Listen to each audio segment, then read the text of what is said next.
Его рабочий день обычно начинается вечером, когда все остальные люди уже отдыхают от работы. К такому нетипичному графику Анзор Абубакаров уже привык, как и большая армия его слушателей. Но сегодня поклонников любимого диджея ждал сюрприз. 15 часов и 7 минут время столицы. Хотел сказать добрый вечер в непривычное для себя время, но так уж и быть. Добрый день, уважаемые радиослушатели. Да, сегодня у микрофона буду я, Анзор Абубакаров. Своих слушателей за этим диджейским пультом Анзор приветствует без малого 10 лет. В профессию радиоведущего попал совершенно случайно, но вскоре понял – это больше, чем просто хобби или способ заработка. Это призвание. Я пришел, я как будто к себе домой пришел сразу. Я почувствовал радио, я почувствовал коллектив. Все как будто было свое с самого начала.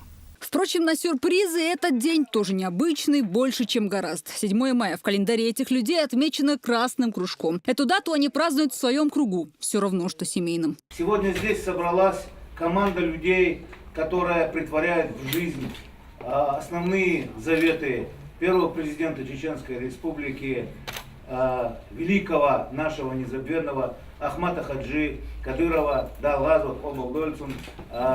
по пути которого мы сегодня успешно идем, удивляя весь мир своими достижениями. Ведомственные грамоты и подарки отличившимся сотрудникам – традиция Дня радио. Грозный, Путь, Войнах – здесь все. И также дружной семьей мастера прямого эфира во главе с министром Джамбулатом Умаровым выходят в прямой эфир в своем доме – Доме радио. Хотелось бы, чтобы все наши госсекретари сказали бы свои поздравительные слова для своих коллег. Успехов, счастья,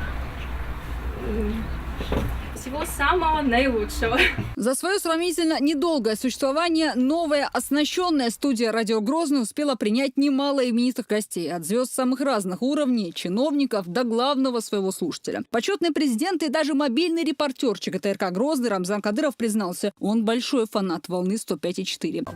Дорогие слушатели, я тоже активный слушатель радио 105,4, когда на машине всегда включаю и слушаю вас. И мне очень нравится, как вы ведете, и в помещении тоже дизайн, все уютно, как будто ты находишься у себя дома. День радио. Дата с более чем вековой историей. С самого момента открытия физиком Александром Поповым первого радиоприемника и запуска частотных волн этот вид средств массовой информации стал неотъемлемой частью общества. И насколько далеко не зашло бы развитие технологий, радио всегда будет в тренде. Ева Магомадова, Анди Алдамов. Новости.